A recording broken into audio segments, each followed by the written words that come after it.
হরে কৃষ্ণ। শুরু হচ্ছে উৎপন্না একাদশীর ব্রত মাহাত্ম্য। ব্রত মাহাত্ম্য বলার আগে বলে নেই যে উৎপন্না একাদশী ব্রত হচ্ছে অঘ্রাণ মাসের কৃষ্ণপক্ষের একাদশী ব্রত। এই ব্রত কিছু স্থানে 8 তারিখ পালন করা হবে। সেই স্থানগুলো কি কি সেগুলি আপনারা স্ক্রিনের ওপর দেখতে পাবেন। সেগুলি 8ই ডিসেম্বর যে ব্রতগুলি একাদশী ব্রত পালন করা হবে সেই স্থানগুলি দেওয়া আছে, আপনারা দেখে নিন। আবার কিছু স্থানে 9 তারিখ 9 ডিসেম্বর পালন করা হবে, সেই স্থানগুলো কোনগুলি সেগুলো আপনারা স্ক্রিনের ওপর দেওয়া হচ্ছে, আপনারা দেখে নিন। কিছু স্থানে ব্যঞ্জলি মহাদ্বাদশী যুক্ত রয়েছে, সেগুলি হচ্ছে মরিশাস, দিল্লি, বৃন্দাবন, মুম্বাই, গোয়া, রাজস্থান, মধ্যপ্রদেশ, উত্তরপ্রদেশ। তবে পশ্চিমবঙ্গ এবং বাংলাদেশে এই উৎপন্না একাদশী ব্রত পালন করা হবে 9 ডিসেম্বর, কারণ 8 তারিখ দশমী বিদ্যা একাদশী পড়েছে। দশমী বিদ্যা মানে কি? দশমী বিদ্যা মানে ব্রহ্ম মুহূর্তে দশমী থাকছে, তারপর থেকে একাদশী শুরু হচ্ছে। তো এই দিনের একাদশীকে বলা হয় দশমী বিদ্যা। তাই পশ্চিমবঙ্গ বাংলাদেশে 9 ডিসেম্বর এই ব্রত পালন করা হবে। এবং একাদশীর দিন আপনারা পঞ্চ রবিশস্য বর্জন করবেন। কি কি বর্জন করবেন সেটি স্ক্রিনে দেওয়া হলো, আপনারা দেখে নিন। ধান, গম, যব, ভুট্টা, ডাল, তৈল জাতীয় খাবার এই দিন কিন্তু বর্জন করতে হবে। এবং আজকের এই ভিডিওতে উৎপন্না একাদশীর ব্রত মাহাত্ম্য বলা হবে এবং পরদিন পালনের সময়সূচি প্রদান করা হবে। তাই সকলের কাছে অনুরোধ, সকলে স্কিপ না করে ভিডিওটা অবশ্যই দেখুন, কারণ উৎপন্না একাদশীর ব্রত মাহাত্ম্য ব্রত পালন করার পর শ্রবণ করা কিন্তু অবশ্যই কর্তব্য। এবং আপনারা জানতে পারবেন যে কেন আমরা উৎপন্না একাদশী ব্রত মাহাত্ম্য পালন করব। তো শুরু হচ্ছে উৎপন্না একাদশীর ব্রত মাহাত্ম্য। অর্জুন বললেন, হে দেব, অগ্রহায়ণ মাসের পুণ্যপ্রদায়ী কৃষ্ণপক্ষের একাদশীকে কেন উৎপন্না বলা হয় এবং কি জন্যই বা এই একাদশী পরম পবিত্র ও দেবতাদেরও প্রিয় তা জানতে ইচ্ছে করি। আপনি কৃপা করে আমাকে তা বলুন। শ্রী ভগবান বললেন, হে পৃথাপুত্র, পূর্বে সত্যযুগে মূঢ় নামে এক দানব ছিল। অদ্ভুত আকৃতি বিশিষ্ট সেই দানবের স্বভাব ছিল অত্যন্ত কোপন। সে দেবতাদেরও ভীতিপ্রদ ছিল। যুদ্ধে দেবতাদের এমনকি স্বর্গরাজ ইন্দ্রকে পর্যন্ত পরাজিত করে স্বর্গ থেকে বিতাড়িত করেছিল। এইভাবে দেবতারা পৃথিবীতে বিচরণ করতে বাধ্য হয়েছিল। তখন দেবতারা মহাদেবের কাছে গিয়ে নিজেদের সমস্ত দুঃখ সবিস্তারে জানালেন। শুনে মহাদেব বললেন, হে দেবরাজ, যেখানে শরণাগত বৎসল জগন্নাথ গরুধ্বজ বিরাজ করছেন, তোমরা সেখানে যাও। তিনি আশ্রিতদের পরিত্রাণকারী, তিনি নিশ্চয়ই তোমাদের মঙ্গল বিধান করবেন। দেবাদিদেবের কথা মতো দেবরাজ ইন্দ্র দেবতাদের নিয়ে ক্ষীর সমুদ্রের তীরে গমন করলেন। জলে শায়িত শ্রী বিষ্ণুকে দর্শন করে দেবতারা হাত জোড় করে তার স্তব করতে লাগলেন।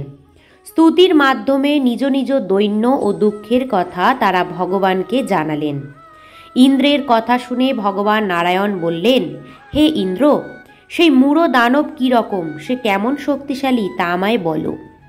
ইন্দ্র বললেন, হে ভগবান, প্রাচীনকালে ব্রহ্মবংশে তালজঙ্ঘা নামে এক অতি পরাক্রমী অসুর ছিল। তারই পুত্র সেই মূঢ় অত্যন্ত বলশালী, ভীষণ উৎকট ও দেবতাদেরও ভয় উৎপাদনকারী। সে চন্দ্রাবতী নামে এক পুরীতে বাস করে। স্বর্গ থেকে আমাদের বিতাড়িত করে তার স্বজাতি কাউকে রাজা, কাউকে অন্যান্য দিকপাল রূপে প্রতিষ্ঠিত করে এখন সে দেবলোক সম্পূর্ণ অধিকার করেছে। তার প্রবল প্রতাপে আজ আমরা পৃথিবীতে বিচরণ করছি। ইন্দ্রের কথা শুনে ভগবান দেবদ্রোহীদের প্রতি অত্যন্ত ক্রোধান্বিত হলেন। তিনি দেবতাদের সঙ্গে চন্দ্রাবতী পুরীতে গেলেন। সেই দৈত্যরা শ্রী নারায়ণকে দর্শন করে পুনঃ পুনঃ গর্জন করতে লাগলো। দেবতা ও অসুরের মধ্যে তুমুল যুদ্ধ শুরু হয়ে গেল। যুদ্ধে দেবতারা পরাজিত হয়ে এদিক ওদিক পালিয়ে গেল। তখন যুদ্ধক্ষেত্রে শ্রী নারায়ণকে একা দেখে সেই দানব তাকে দাঁড়াও দাঁড়াও বলতে লাগলো। শ্রী ভগবানও ক্রোধে গর্জন করে বললেন, রে দুরাচার দানব, আমার বাহুবল দেখ। এই বলে অসুর পক্ষীয় সমস্ত যোদ্ধাদের দিব্য বাণের আঘাতে নিহত করতে লাগলেন। তখন তারা প্রাণ ভয়ে নানা দিকে পালাতে লাগল। সেই সময় নারায়ণ দৈত্য সৈন্যদের মধ্যে সুদর্শন চক্র নিক্ষেপ করলেন। ফলে সমস্ত সৈন্য ধ্বংসপ্রাপ্ত হল। একমাত্র মূঢ় অসুরই জীবিত ছিল। সে অস্ত্রযুদ্ধে নারায়ণকেও পরাজিত করল। তখন নারায়ণ দৈত্যর সাথে বাহু যুদ্ধে লিপ্ত হলেন। এইভাবে দেবতাদের হিসাবে 1000 বছর যুদ্ধ করেও ভগবান তাকে পরাজিত করতে পারলেন না। তখন শ্রীহরি বিশেষ চিন্তান্বিত হয়ে বদ্রিকা আশ্রমে গমন করলেন। সেখানে সিংহাবতী নামে একটি গুহা আছে। সেই গুহাটি একদ্বার বিশিষ্ট এবং 12 জনের অর্থাৎ 86 মাইল বিস্তৃত। ভগবান বিষ্ণু সেই গুহার মধ্যে শয়ন করলেন। সেই দৈত্যও তার পিছন পিছন ধাবিত হয়ে গুহার ভিতরে প্রবেশ করল। সে বিষ্ণুকে নিদ্রিত বুঝতে পারল। অত্যন্ত আনন্দিত হয়ে ভাবতে লাগল, আমার সাথে যুদ্ধে পরাজিত হয়ে বিষ্ণু এখানে গোপনে শুয়ে আছে। এখন আমি তাকে অবশ্যই বধ করব। দানবের এইরকম চিন্তার সঙ্গে সঙ্গে শ্রী বিষ্ণুর শরীর থেকে একটি কন্যা উৎপন্ন হল। এই কন্যাই উৎপন্না একাদশী। তিনি রূপবতী, সৌভাগ্যশালিনী, দিব্য অস্ত্রশস্ত্র ধারিণী ও বিষ্ণু তেজ সম্ভূতা বলে মহাপরাক্রমশালী ছিলেন। দৈত্যরাজ সেই স্ত্রী রূপিণী দেবীর সাথে তুমুল যুদ্ধ শুরু করল। কিছুকাল যুদ্ধের পর দেবীর দিব্য তেজে অসুর ভস্মীভূত হয়ে গেল। তারপর বিষ্ণু জেগে উঠে সেই ভস্মীভূত দানবকে দেখে বিস্মিত হলেন। এক দিব্য কন্যাকে তার পাশে হাত জোর করে দাঁড়িয়ে থাকতে দেখলেন। বিষ্ণু বললেন, হে মহাপরাক্রান্ত উগ্রমূর্তি, এই মূঢ় দানবকে কে বধ করল? যিনি একে হত্যা করেছে তিনি নিশ্চয়ই প্রশংসনীয় কর্ম করেছে। সেই কন্যা বললেন, হে প্রভু, আমি আপনার শরীর থেকে উৎপন্ন হয়েছি। আপনি যখন ঘুমিয়েছিলেন তখন এই দানব আপনাকে বধ করতে চেয়েছিল। তা দেখে আমি তাকে বধ করেছি। আপনাদের কৃপাতেই আমি তাকে বধ করতে পেরেছি। এ কথা শুনে ভগবান বললেন, আমার পরাশক্তি, তুমি একাদশীতে উৎপন্ন হয়েছ, তাই তোমার নাম হবে একাদশী। আমি এই ত্রিলোকে দেবতা ঋষিদের অনেক বর প্রদান করেছি। হে ভদ্রে, তুমিও তোমার মন মতো বর প্রার্থনা করো, আমি তোমাকে তা প্রদান করব।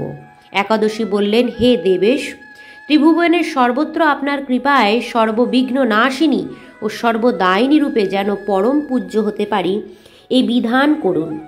আপনার প্রতি ভক্তিবশত যারা শ্রদ্ধা সহকারে আমার ব্রত উপবাস করবে তাদের সর্বসিদ্ধি লাভ হবে, এই বর প্রদান করুন। বিষ্ণু বললেন, হে কল্যাণী, তাই হোক। উৎপন্না নামে প্রসিদ্ধ তোমার ব্রত পালনকারীর সমস্ত ইচ্ছা পূর্ণ হবে। তুমি তাদের সকল মনোবাসনা পূর্ণ করবে, এতে কোনো সন্দেহ নেই। তোমাকে আমার শক্তি বলে মনে করি, তাই তোমার ব্রত পালনকারী সকলে আমারই পূজা করবে। এর ফলে তারা মুক্তি লাভ করবে। তুমি হরিপ্রিয়া নামে জগতে বিখ্যাত হবে। তুমি ব্রত পালনকারীর শত্রু বিনাশ, পরম গতি দান এবং সর্বসিদ্ধি প্রদান করতে সমর্থ হবে। ভগবান বিষ্ণু এইভাবে উৎপন্না একাদশীকে বরদান করে অন্তর্হিত হলেন। সমস্ত ব্রতকারী দিবারাত্রি ভক্তিপরায়ণ হয়ে এই উৎপন্না একাদশীর উৎপত্তির কথা শ্রবণ কীর্তন করলে শ্রীহরির আশীর্বাদ লাভে ধন্য হবেন। হরে কৃষ্ণ। আপনারা জানতে পারলেন যে উৎপন্না একাদশীর এই ব্রতর মাহাত্ম্য কথা। এই একাদশী পালন করলে তার ফল আমরা কি লাভ করতে পারি সেটা আপনারা জানতে পারলেন। তাই অবশ্যই সকলে, বাড়ির সকলে মিলে ভগবানের প্রীতি সাধনের জন্য এই একাদশী পালন করুন এবং এই একাদশীর ব্রত কথা পাঠ করুন অথবা শ্রবণ করুন এবং পরদিন সকালবেলায় আপনারা পারণ করুন। যে যেখানে থাকেন, যেখানে 8ই ডিসেম্বর তারা 9 ডিসেম্বর পালন করুন, যাতে 9 ডিসেম্বর যেখানে যে স্থানে ব্রত তারা পরদিন 10 তারিখ আপনারা পালন করুন। পালনের সময় আপনারা পঞ্চশস্যের মধ্যে যে কোনো একটি শস্য রন্ধন করে ভগবানকে ভোগ দিয়ে সেই প্রসাদ আপনারা গ্রহণ করবেন। আর পরদিন পালনের সময়সূচি হলো 10ই ডিসেম্বর রবিবার সকাল 6টা 6 থেকে সকাল 7টা 15-র মধ্যে আপনারা পারণ শেষ করবেন। এই দিন শ্রীল কালীয় কৃষ্ণ দাসের তিরোভাব তিথি। নাগপুর, হায়দ্রাবাদ, বৃন্দাবন, নিউ দিল্লি, উধমপুর, মুম্বাই ও আমেদাবাদ 9 ডিসেম্বর কালীয় কৃষ্ণ দাসের তিরোভাব তিথি পালন করবে। হরে কৃষ্ণ। তো আপনারা জানতে পারলেন উৎপন্না একাদশীর ব্রত মাহাত্ম্য এবং পরদিন পালনের সময়সূচি। এইভাবে আপনারা ভগবানের প্রীতি সাধনের জন্য একাদশী পালন করুন। অনেক ভালো থাকুন, সুস্থ থাকুন।